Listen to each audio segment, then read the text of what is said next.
Bienvenue à cette nouvelle capsule dossier de la Ville d'Amos. Je suis présentement en compagnie d'Isabelle Dufresne, qui est coordonnatrice environnement à la Ville d'Amos. Bonjour Isabelle! Bonjour Véro!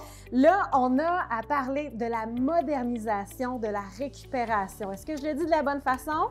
C'est la modernisation de la collecte sélective, mais voilà. c'est ça, c'est le bac bleu, c'est la récupération. Là, on l'a vu dans les médias, on sait qu'il y a beaucoup de changements là, qui se sont déroulés dans la modernisation de la collecte sélective. Pourquoi il y a eu une modernisation, Isa? Oui, bien ça part en juillet 2022. Le gouvernement du Québec a décidé d'uniformiser. Eux, ce qu'ils ont dit, parce que je ne sais pas si vous savez, par exemple, si on va dans les Laurentides, la récupération, c'était le bac vert. Il y a des endroits, c'était le bac bleu. Il y a certains centres de tri qui acceptaient le plastique numéro 6. Il y en a qui ne l'acceptaient pas. Là, ils ont dit, stop, ce qu'on veut, c'est faire un programme qui va récupérer les mêmes matières à travers le Québec. Fait que le but, c'était uniformiser. Faciliter la gestion qui Faciliter la gestion. Exact. OK. Et là, il y a un nouveau REP. C'est quoi le REP? Le REP, c'est une responsabilité élargie du producteur. OK. Donc, ceux qui produisent les matières. Oui, exactement. Donc, les producteurs de matières, qu'on parle de la boîte de chocolat, de l'emballage de chips, de bar-tendre, ces producteurs-là doivent se mettre ensemble et s'occuper de la gestion de leur matière, de leur emballage, contenant ou imprimé, jusqu'à la fin de vie, donc jusqu'à son élimination, sa valorisation, sa récupération. Ce qui n'était pas le cas avant, en fait. Non, en fait, c'est vraiment il y avait Recycle Québec, le gouvernement compensait un peu les sites d'enfouissement ou selon si on faisait une bonne récupération, mais maintenant, c'est rendu une responsabilité élargie du producteur. Donc, les producteurs se sont mis ensemble puis ils ont dû désigner un organisme pour s'occuper de toute cette gestion de ce beau programme-là. C'est maintenant Éco-entreprise Québec. Vous allez souvent avoir Éco-entreprise Québec. Eux représentent les producteurs de matières. OK. Et là, hors d'onde, tantôt, tu me disais, on ne dit plus recyclage, mais on dit récupération. C'est quoi la différence entre les deux? C'est le jargon de ce qui a été demandé avec la modernisation. C'est beaucoup d'accès sur récupérer. C'est pour ça que des fois, moi, l'habitude depuis plusieurs années de travailler en gestion des matières résiduelles, on va retourner sur le recyclage, mais c'est pas voulu, mais on veut simplement uniformiser encore là, la façon de le dire, de le mentionner. Oui. Donc, concrètement, qu'est-ce que ça change pour les gens qui nous écoutent à la maison, cette modernisation-là? C'est la simplicité. Ah, on aime ça. Oui, on aime ça. Parce que, en fait, c'est la REP, là, juste pour faire une petite parenthèse, mentionner qu'on connaît déjà ça. C'est pas nouveau, là, les producteurs qui doivent se mettre ensemble.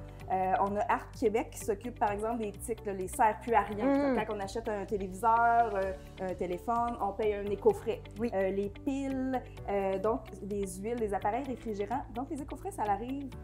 Ça existe déjà. Ça existe déjà. Là. Puis on a Consigne Action qui vient d'embarquer avec les nouvelles consignes. Fait que c'est pas du nouveau. OK. Fait que, je résume, on a nos producteurs de matière qui deviennent responsables de la mise en marché du début à la fin de vie.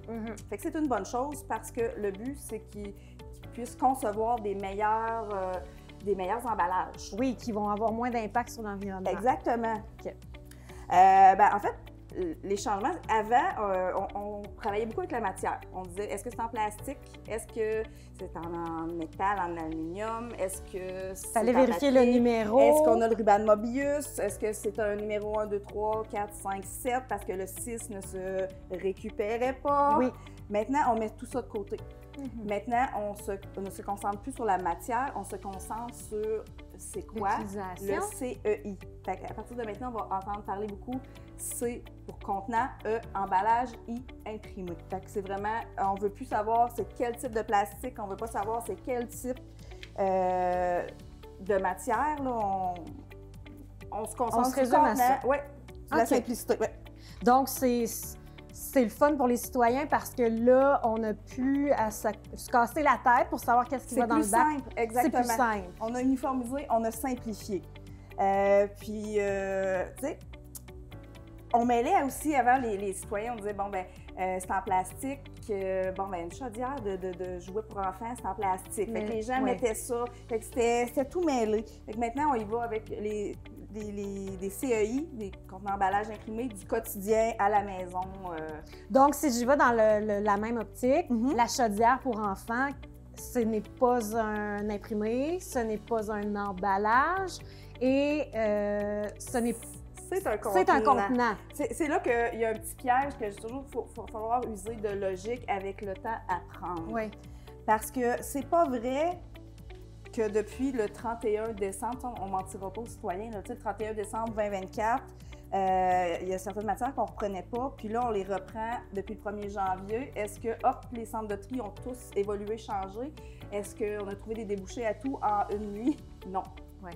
Le but, c'est d'aller chercher du volume, puis la qualité de matière. Donc, plus on met de matière dans notre bac bleu, eux, au centre de tri, vont dire, j'en ai beaucoup des petits papiers de barre tendre, est-ce qu'on pourrait avoir un débouché, par exemple? Puis aussi, ces compagnies-là sont soumises à ce qu'on appelle des bonus-malus, c'est-à-dire qu'ils vont payer selon la conception de leur produit.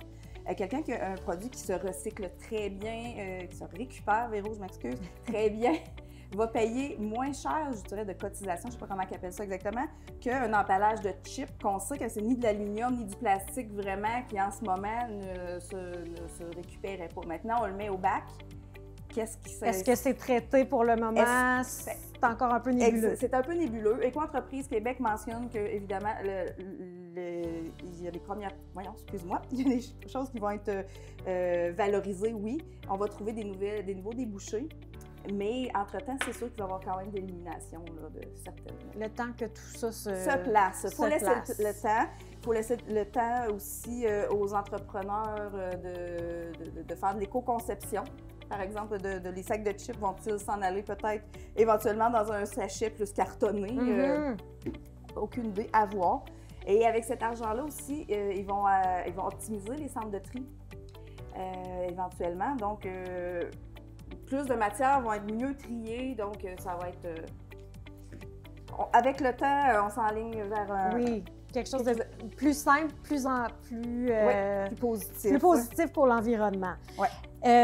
Tous les trucs qu'on a donnés aux citoyens dans les dernières années, je me rappelle, on a fait quelques capsules ensemble, entre autres.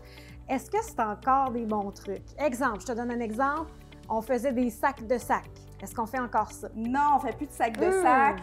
On doit séparer les sacs. Bien, on les laisse lousses dans notre bac bleu parce que selon les centres de tri, ça va être mieux dispersé selon le type de plastique. Parce que des fois, on dit, c'est un plastique qui étire pas, mais il y a des termes, quand on dit plastique 1, 2, 3, 4, 5, 6, c'est qu'il y a plusieurs types de plastique, donc eux vont les séparer. Fait que plus de sacs de sacs, on met ça en vrac dans notre bac bleu. Il y a une question qui me vient parce que je l'ai vécu il y a quelque temps. On avait des nappes de plastique. Et là, je me rappelle, j'avais dit, Isabelle, est-ce que ça se récupère ou pas? Tu m'avais dit, là, justement, est-ce que ça s'étire ou pas? Là, ce n'est pas un contenant, ce n'est pas un emballage et ce n'est pas un imprimé. Donc? Poubelle? Poubelle. Ça va bac vert. Malheureusement, c'est des choix comme ça qui se font pour la simplicité. Mais d'un autre côté, il y a plus de choses en principe qui seront récupérables. Oui, c'est pas dit qu'il va y avoir des changements avec les années qui vont passer en disant par exemple, tel plastique se récupère bien, on a un bon débouché, on rajoute une matière. Mais pour l'instant, on y va avec CEI, contenant emballage imprimé. Parfait. On continue, par exemple, de faire nos petites boulettes de papier d'aluminium. Ça, il n'y a pas de problème. On sépare nos matières parce qu'avant, je disais souvent, quand on a une boîte de céréales qui est terminée, on enlève le sac qui ne s'étirait pas, qui allait dans le bac vert. Mais maintenant, c'est de l'emballage. Donc, on sépare quand même nos matières, nos types de matières qu'on met dans le bac bleu. Puis, on continue de vider, rincer légèrement nos contenants. Mais sinon, on continue dans la même veine. Donc, rincer légèrement, quand on dit ça, le but, c'est surtout pour les conditions de travail, j'imagine. Conditions de travail et la propreté de vos bacs à la maison. On ne veut pas que notre bac soit sale. que nos autres matières soient contaminées. Fait que quand on dit rincer légèrement, conditions de travail des gens, je pense aux pintes de lait, par exemple, qui passent plusieurs mois l'été à l'extérieur, bien, c'est ça, on y va. Est-ce que tu aurais des exemples de matières qui n'étaient pas récupérables, qui le sont présentement? Il y en a une multitude. Oh, intéressant. J'en ai apporté quelques-uns. Oui? Avant, quand on avait un emballage métallisé comme ça, on disait « est-ce qu'il se froisse? Non, donc ce n'est pas de l'aluminium, ça allait à la poubelle. Maintenant, est-ce que c'est un contenant? Non. Mais est-ce que c'est un emballage? C'est un emballage. C'est un emballage de café, donc ça va maintenant dans notre bac bleu. Parfait.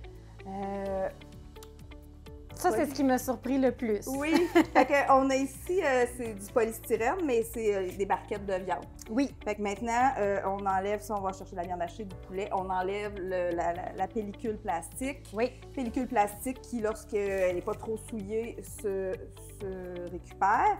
On enlève la petite serviette hygiénique que dans le fond, qui va à la poubelle. Et la barquette de viande, maintenant, va à la récupération. Mais ce n'est pas tous les polystyrènes qui y vont. Il faut faire la distinction parce qu'on a le polystyrène alimentaire. Oui. Mais on a aussi le polystyrène d'emballage. Quand on reçoit par exemple un téléviseur, un frigo, quelque chose, lui, il s'effrite. Quand là, je ne le ferai pas pour qu'il y en ait partout, mais ça colle sur nous. Oui. Fait que ce polystyrène-là, pour le moment, ne va pas dans le bac bleu.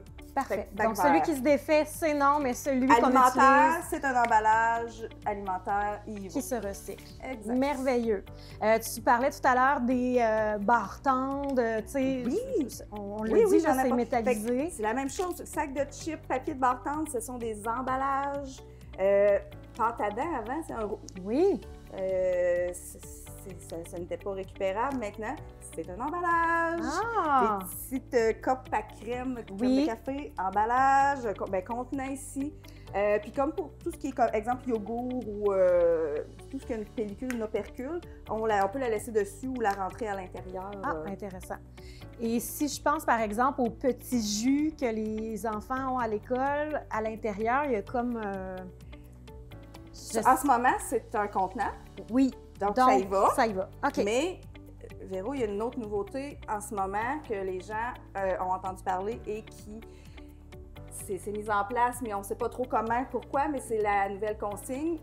On pourrait faire une nouvelle capsule à ce sujet-là. Absolument. Mais mentionner que maintenant, les bouteilles, comme par exemple, tout ce qui est les bouteilles en plastique ou en aluminium, c'est comme les petits V8, là, tout ce qui est 100 ml jusqu'à 2 litres, donc des bouteilles de jus, bouteilles d'eau, tout ça, c'est consigné maintenant. On peut faire un sac de bouteilles en plastique et un sac de contenants en aluminium, là, les canettes de boissons gazeuses. Oui. Donc ça, c'est consigné. C'est consigné. On va rechercher notre dissous. Bon, si je pense, par exemple, à du jus, par exemple, Oasis, là, tu comprends le contenant? On appelle ça du multicouche. Multicouche. Tout ce qui est multicouche, comme par exemple les boîtes de lait, là, je parle pas parce qu'il y a le lait en plastique. Celui-là, en ce moment, il est consigné. Oui. Le lait dans une boîte en carton, c'est du multicouche. Les jus, par exemple, Oasis, c'est du multicouche. Oui. Ça va être dans la réforme de 2027, avec les bouteilles de vin qui s'en viennent. Donc, c'est dans 2 ans. encore dans En ce moment, poubelle. c'est des contenants emballages. On met ça dans le bac bleu. OK, on le met dans le recyclage. Ça va dans le recyclage. Dans la récupération. Ben oui. On va changer notre vocabulaire avec le temps. Il y a des exceptions? Oui, on a parlé tantôt du polystyrène, mais il y a aussi tout ce qui est aérosol, hein, parce que l'aérosol, c'est un contenant, une bouteille de spray net, par exemple. Oui. C'est une exception. Mais en même temps, c'est sous pression. On ne veut pas ça dans nos véhicules, les camions de poubelle. Est-ce que ça ne va pas non plus dans la poubelle verte? Ça ne va pas dans la poubelle verte. On apporte ça au grand ménage ou encore directement à l'éco-centre, la ville va en disposer de la bonne façon. Ah, intéressant. Je prends des notes parce que ce n'est pas ce que je faisais. Puis souvent, le bac bleu est souvent comparé au bac... à notre éco-centre, Véronique, parce que les gens vont dire, ben une pile, ça se récupère, donc on va mettre ça dans le bac bleu, détecteur de fumée, mais non, il faut vraiment rester, est-ce que c'est un contenant, un emballage, un imprimé, et toutes les autres matières, détecteurs de fumée, les piles, les encres, les ampoules, on a déjà parlé de plusieurs endroits qu'on peut les rapporter, mais on n'oublie pas, on ne met pas ça dans le camion avec notre bac bleu, on apporte ça à l'école. Ouais. J'ai déjà vu une capsule qui montrait que quelqu'un avait mis un boyau d'arrosage dans la capsule, dans le bac bleu. Évidemment, ça ne va pas là. Ça va pas là, ça brise le centre de tri. Une simple pile qui irait dans le bac bleu, qui pourrait entrer en contact avec quelque chose en aluminium dans un camion, pour émettre le feu. Et c'est arrivé, pas juste à Amos, ça arrive directement dans les lieux d'enfouissement, mais c'est arrivé dans à plusieurs endroits. Donc, on a fait le tour de la modernisation de la collecte sélective, de la récupération et tout ça. Il y a beaucoup d'informations qu'on a partagées. Si jamais les citoyens ont des questions, ils s'adressent à qui? Il s'adresse à moi. À toi? Avec plaisir. On a créé une adresse courriel qui s'appelle bacbleu@amos.québec. On met le Québec au complet. Je pense que ça va être mis dans le bas de l'écran. Absolument. Donc, on peut m'écrire à cette adresse-là ou à mon adresse courriel isabelle.dufresne aussi, il n'y a pas de problème. On m'appelle à la ville. Juste, les coordonnées sont toujours sur les calendriers de la collecte sélective annuelle. Fait que nos coordonnées sont là. Puis avec toutes les questions qu'on va ramasser, bien, éventuellement, on pourrait faire une autre capsule pour répondre aux questions. Ça serait très intéressant. Pour pouvoir dire, bien, finalement, les gens se posent certaines questions. On va y répondre. Parce que s'il y a une personne qui se pose une question, peut-être que plusieurs se la posent également.